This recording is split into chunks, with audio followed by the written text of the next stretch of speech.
अस्सलामुअलैकुम दोस्तों।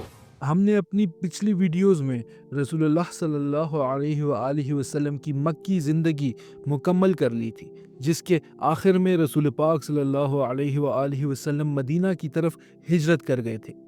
इस वीडियो से हम अपने सीरत नबी के इस सफ़र को वहीं से आगे लेकर चलेंगे और मदनी ज़िंदगी का आगाज़ करेंगे। ये सीरत नबी की पूरी सीरीज़ अर रहीकुल मखतूम बुक से ली गई है, जो कि सीरत नबी का सबसे ऑथेंटिक सोर्स है। तो चलिए शुरू करते हैं अपने आज की वीडियो। मदनी ज़िंदगी को 3 मरहलों पर तकसीम किया जा सकता है। पहला मरहला, जिसमें फितने और बेचैनी पैदा की गई, अंदर से रुकावटें खड़ी की गई और बाहर से दुश्मनों ने मदीना को मिटा देने के लिए हमले किए। ये मरहला सुलह हुदैबिया ज़ी-क़द 6 हिजरी पर ख़त्म हो जाता है।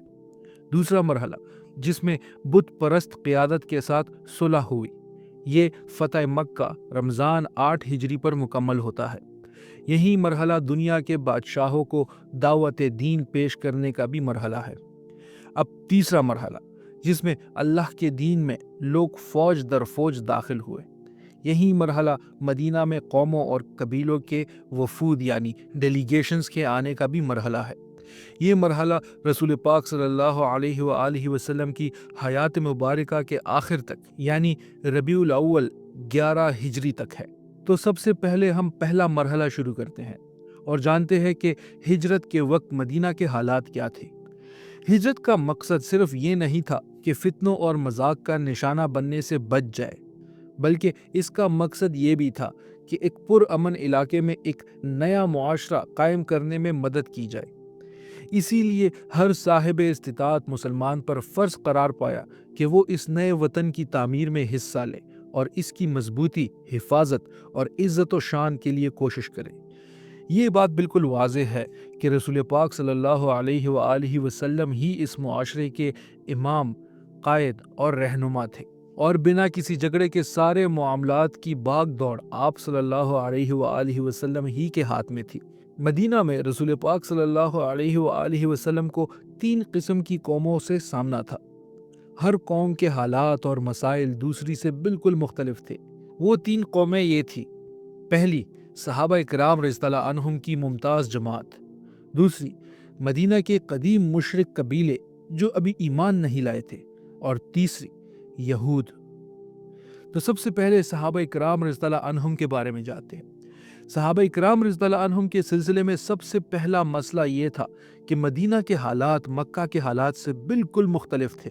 मक्का में उनका कलमा एक था और उनका मकसद भी एक था, लेकिन वो मुख्तलिफ घरों में बिखरे हुए, मजबूर, दबे हुए और कमज़ोर थे।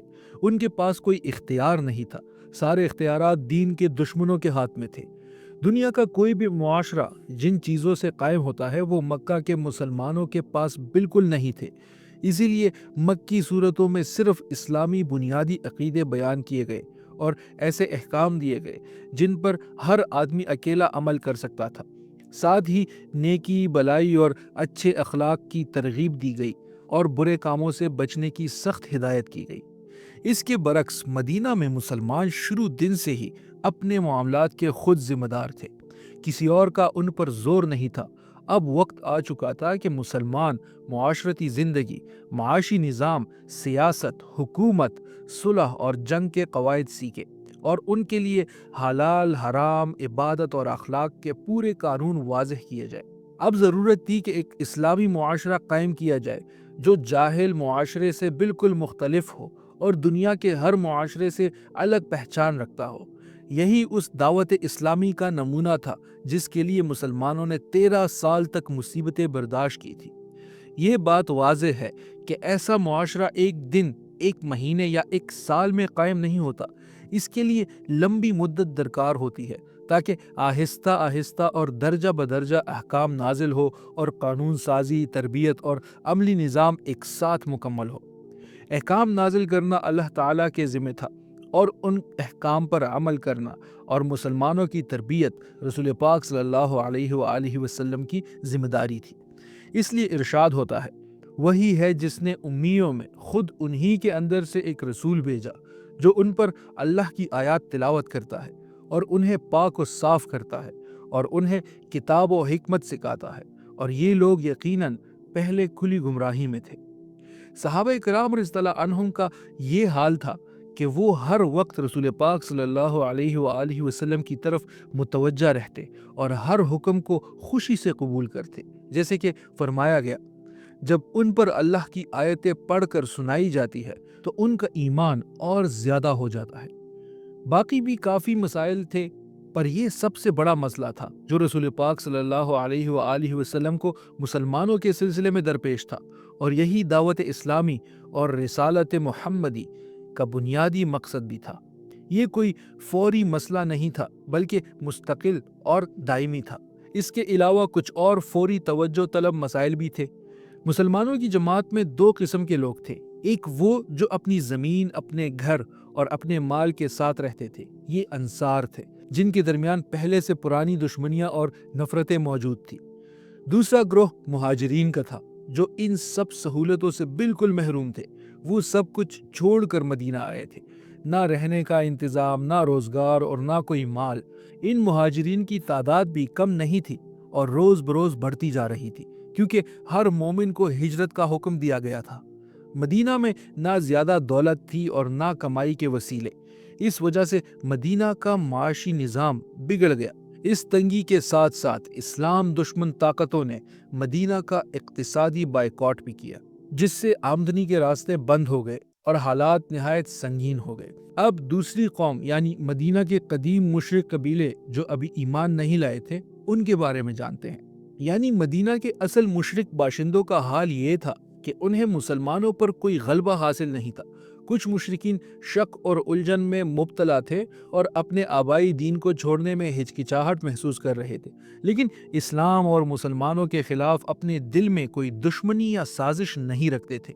इस किस्म के लोग थोड़े ही अरसे के बाद मुसलमान हो गए और सच्चे और पक्के मुसलमान बन गए। इसके बरखिलाफ कुछ मुशरिकीन ऐसे भी थे जो अपने सीनों में रसूलुल्लाह सल्लल्लाहु अलैहि वसल्लम और मुसलमानों के खिलाफ सख्त बुग़्ज़ और दुश्मनी छुपाए हुए थे, लेकिन उनमें सामने आकर मुकाबला करने की हिम्मत नहीं थी, बल्कि हालात के दबाव के सबब रसूलुल्लाह सल्लल्लाहु अलैहि वसल्लम से ज़बानी मोहब्बत और वफ़ादारी का इजहार करने पर मजबूर थे। उनमें सबसे आगे अब्दुल्ला बिन उबई बिन सलूल था। ये वही शख्स है जिसे जंग बुआस के बाद औस और खजरज ने अपना सरबराह बनाने पर इत्तिफाक कर लिया था, जबकि इससे पहले दोनों फरीक किसी एक की क़यादत पर राजी नहीं हुए थे। अब उसके लिए शाही ताज तैयार किया जा रहा था ताकि उसके सर पर ताज रखकर उसकी बाकायदा बादशाहत का ऐलान कर दिया जाए। यानी ये शख्स मदीना का बादशाह बनने वाला ही था कि अचानक रसूल पाक सल्लल्लाहु अलैहि वसल्लम की तशरीफ़ आवरी हो गई और लोगों का रुख उसकी बजाय रसूल पाक सल्लल्लाहु अलैहि वसल्लम की तरफ हो गया।